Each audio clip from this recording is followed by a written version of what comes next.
Hello friends, good morning. আমার digital পাঠশালায় সবাইকে স্বাগত জানাই। গতকাল এবং পরশু দুদিন, এই দুদিন স্যাটারডে এবং সানডে আমার ডিজিটাল পাঠশালায় কোনো কারেন্ট অ্যাফেয়ার্সের ক্লাস যায় না। তো 1, 2 এবং 3 তারিখের কারেন্ট অ্যাফেয়ার্স আজ 3 তারিখ, 3 আগস্ট, স্বাধীনতার মাস।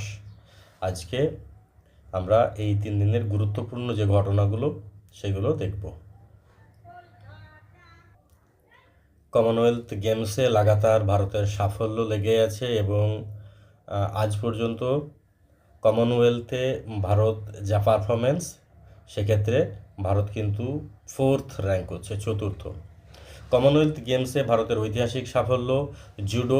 জুডো খেলোয়াড় অস্মিকা দে এবং হর্ষ সিং, তারা কমনওয়েলথ গেমসে স্বর্ণপদক জিতে ইতিহাস সৃষ্টি করেছেন। অস্মিতা দে 48 কেজি বিভাগে, তিনি 48 কেজি বিভাগে কানাডার হেইডি কুয়েজকে হারিয়ে ভারতের প্রথম কমনওয়েলথ জুডো স্বর্ণ জয় করলেন অস্মিতা দে। এবং সেই সঙ্গে সঙ্গে পুরুষদের মধ্যে হর্ষ সিং পুরুষদের 60 কেজি বিভাগে অস্ট্রেলিয়ার জোসু কার্সকে হারিয়ে সোনা জিতেছেন। এরপরের গুরুত্বপূর্ণ খবর, বন্যা পরিস্থিতি বর্তমানে অসম, ওড়িশা এই রাজ্যগুলোতে বন্যা পরিস্থিতি দেখা দিয়েছে এবং ওড়িশার হীরাকুদ বাঁধের 22টি গেট খুলে দেওয়া হয়েছে এবং আমরা জানি যে হীরাকুদ বাঁধ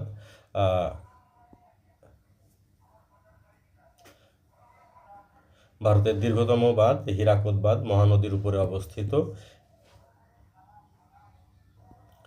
এটুকু মনে রাখতে হবে। নেক্সট, বিশ্ব স্তন্যপান সপ্তাহ, ওয়ার্ল্ড ব্রেস্ট ফিডিং উইক পালন করা হয় প্রতি বছর 1 থেকে 7 আগস্ট। এই বিশ্ব স্তন্যপান দিবস পালন করা হয়। স্তন্যপান দিবস পালন করা হয় মূলত মায়েদের সচেতনতা বৃদ্ধি করার জন্য, যে প্রত্যেকটা শিশুর জন্য মাতৃদুগ্ধ অনেক বেশি ইম্পর্টেন্ট এবং জন্মের প্রথম 6 মাসের মধ্যে কোনো শিশুকে শুধুমাত্র মাতৃদুগ্ধ ছাড়া অন্য কিছু পান করানো যাবে না, সেই সচেতনতার উদ্দেশ্যেই পালন করা হয়েছে।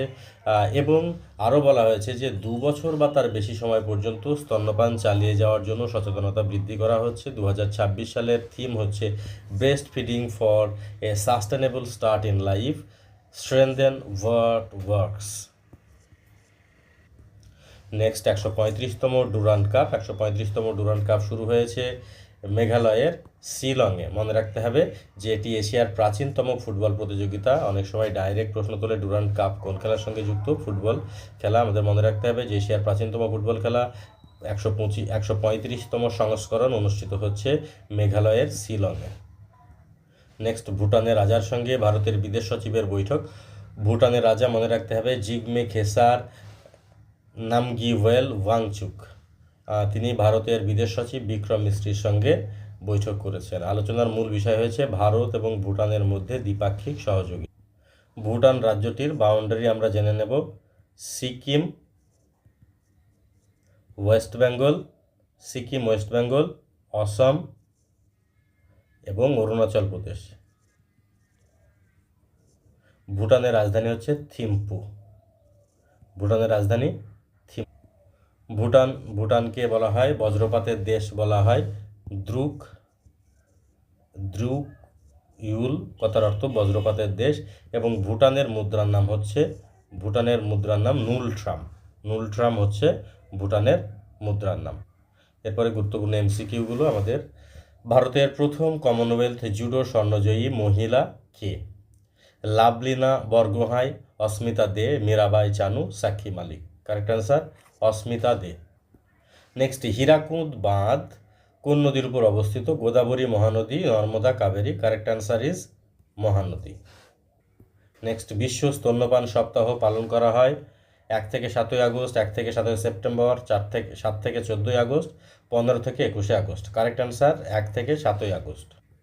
135তম ডুরান্ড কাপ কোথায় শুরু হয়েছে? Kolkata, Guwahati, Shillong, Imphal. Correct answer Shillong.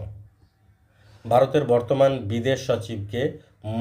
Binoy Mohan Kwatra, Vikram Misri, Harsh Vardhan Shringla, Sanjay Verma. Correct answer is Vikram Misri. এরপরে সেকেন্ড এবং থার্ড আগস্টের গুরুত্বপূর্ণ কারেন্ট অ্যাফেয়ার্সগুলো পরের অংশ আমরা দেখব।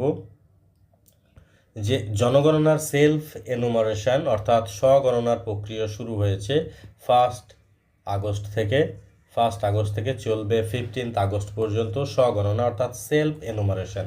এই ক্ষেত্রে প্রত্যেকটা নাগরিক তাদের নিজেদের জনগণনা দুটো ফেজে হবে, একটা হবে গৃহগণনা, একটা হবে জনগণনা। এবং ফার্স্ট ফেজ অর্থাৎ এই ফার্স্ট ফেজে গৃহগণনার ক্ষেত্রে প্রত্যেকটা হাউসের একজন ব্যক্তি হেড অফ দ্য হাউস তার মোবাইল নম্বর দিয়ে ওটিপি ভেরিফিকেশন করে নিজেই তারা সেলফ এনুমারেশন করতে পারবে। প্রথমবার মনে রাখতে হবে যে ডিজিটাল পদ্ধতিতে ফার্স্ট টাইম এই জনগণনা করা হচ্ছে এবং সম্পূর্ণ ডিজিটাল পদ্ধতিতে কিন্তু এই জনগণনা চলবে। প্রথম পর্যায়ে 15 আগস্ট পর্যন্ত চলবে এবং নাগরিকরা যে নথিভুক্ত করতে পারে se.census.gov.in এই পোর্টালে গিয়ে তারা নাম নথিভুক্ত করতে পারবে।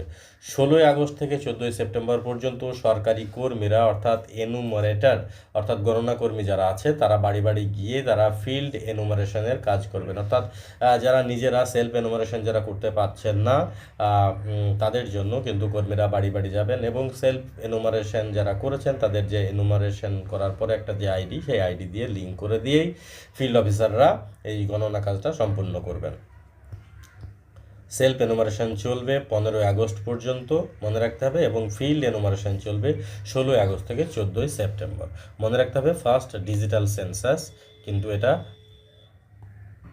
এবং সেই সঙ্গে সঙ্গে আরও দুটো গুরুত্বপূর্ণ তথ্য আমাদেরকে মনে রাখতে হবে যে এটা হচ্ছে 16তম জনগণনা এবং আফটার ইন্ডিপেন্ডেন্স এটা হচ্ছে 8ম। আফটার ইন্ডিপেন্ডেন্স অর্থাৎ স্বাধীনতার পরে এটা হচ্ছে 8ম জনগণনা। রাজ্যগুলিকে অতিরিক্ত করের অংশ প্রদান করা হবে। মনে রাখতে হবে যে কর অর্থাৎ ট্যাক্স এই কর বন্টন করা হয় ভারতের সংবিধানের 280 নম্বর ধারা 280 আর্টিকেলে যে অর্থ কমিশন অর্থাৎ ফাইন্যান্স কমিশন এই ফাইন্যান্স কমিশন তার সুপারিশ অনুযায়ী 280 নম্বর ধারা 280 এই যে ধারাতে বলা আছে সেই অনুযায়ী কিন্তু রাজ্যগুলোকে কর প্রদান করা হয়ে থাকে এবং প্রতি 5 বছর অন্তর এই অর্থ কমিশন গঠন করা হয়। বর্তমানে 16 ফাইন্যান্স কমিশন চলছে। এই 16 ফাইন্যান্স কমিশনের সময়কাল হচ্ছে 2026-27 থেকে 2030-31 সাল পর্যন্ত চলবে এই 16 ফাইন্যান্স কমিশন।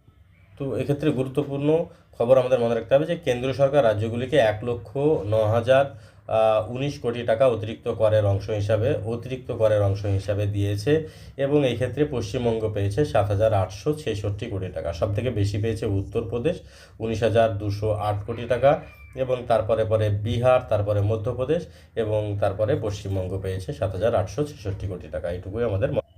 নেক্সট গুরুত্বপূর্ণ খবর, কিংবদন্তি পর্বতারোহী নির্মল পুরোজার মৃত্যু হয়েছে। নির্মল পুরোজা নিমসদায় পাকিস্তানের ব্রড পিকে তুষার ধসে প্রাণ হারিয়েছেন। মনে রাখতে হবে যে পাকিস্তানের ব্রড পিকে যখন তুষার ধস হচ্ছিল সেই সময় তিনি প্রাণ হয়েছেন। তার বয়স হয়েছিল 43 বছর। 2019 সালে প্রজেক্ট পসিবলের মাধ্যমে মাত্র 6 মাস 6 দিনে 14টি এবং 8,000 মিটারের বেশি উচ্চতার শৃঙ্গ জয় করে বিশ্ব রেকর্ড গড়েছিলেন। মনে রাখতে হবে প্রজেক্ট পসিবলের অধীনে তিনি এই কাজ করেছিলেন নির্মল পুরজা। 2021 সালে শীতকালে কেটু জয়েও ঐতিহাসিক সাফল্য অর্জন করেছিলেন এই নির্মল পুরজা। নেক্সট দাবানলের খবর চারিদিক থেকে আসছে। এবারে যুক্তরাষ্ট্রে ভয়াবহ দাবানল। যুক্তরাষ্ট্রের ওয়াশিংটন অঙ্গরাজ্যে স্পোকেন অঞ্চলে ভয়াবহ দাবানল ছড়িয়ে পড়েছে এবং সেই সঙ্গে সঙ্গে এখানকার গভর্নর বব ফার্গুসন জরুরি অবস্থা ঘোষণা করে দিয়েছে। ইউনাইটেড স্টেটস অফ আমেরিকার অঙ্গরাজ্য ওয়াশিংটনের ঘটনা। নেক্সট কমনওয়েলথ গেমসে ভারতের দুর্দান্ত সাফল্য। ভারত মোট 13টি সোনাসহ 39টি পদক জিতে 4র্থ স্থানে উঠে এসেছে। ভারত কমনওয়েলথে এবং কমনওয়েলথ গেমস 2026-এ যেটা বক্সিংয়ে ভারতের সর্বাধিক সাফল্য পেয়েছে এবং অ্যাথলিট গুলবীর সিং একই আসরে 5,000 ও 10,000 মিটারে দুটো ইভেন্টেই পদক জিতে ইতিহাস গড়েছেন। এবং খুব স্বাভাবিক ব্যাপার যে রাষ্ট্রপতি এবং প্রধানমন্ত্রী পদক জয়ীদের অভিনন্দন জানিয়েছেন। মনে রাখতে হবে যে এ পর্যন্ত টিল ডেট ভারতের মোট পদক 39টি, স্বর্ণপদক 13টি এবং পদক তালিকায় চতুর্থ, ফার্স্টে রয়েছে অস্ট্রেলিয়া। এরপরে যেগুলো আমরা জানলাম সেইগুলোরই এমসিকিউ অংশ। জনগণনার সেলফ এনুমারেশন কোন পোর্টালে করা যাবে? জনগণনার সেলফ এনুমারেশন যে পোর্টালে করা যাবে সেটা হচ্ছে se.census.gov.in। নেক্সট প্রশ্ন, কেন্দ্র রাজ্যগুলিকে অতিরিক্ত কত কোটি টাকা করের প্রদান করেছে? মোট প্রদান করেছে 1,09,019 কোটি টাকা। নেক্সট, নির্মল পূর্জা কোন দেশের পর্বতারোহী ছিলেন? Bharat, Nepal, Bhutan, Pakistan. Correct answer is Nepal. যুক্তরাষ্ট্রের কোন অঙ্গরাজ্যে দাবানল ছড়িয়েছে? California, Texas, Washington, ওরেগন। Correct answer is Washington. Next, Commonwealth গেমসে ভারত মোট কতটি পদক জিতেছে? 39টি। এগুলোই ছিল আজকের গুরুত্বপূর্ণ কারেন্ট অ্যাফেয়ার্স। Thank you. প্রত্যেকে ভালো থাকো এবং আমার ডিজিটাল পাঠশালার সঙ্গে জুড়ে থাকো। Thank you very much.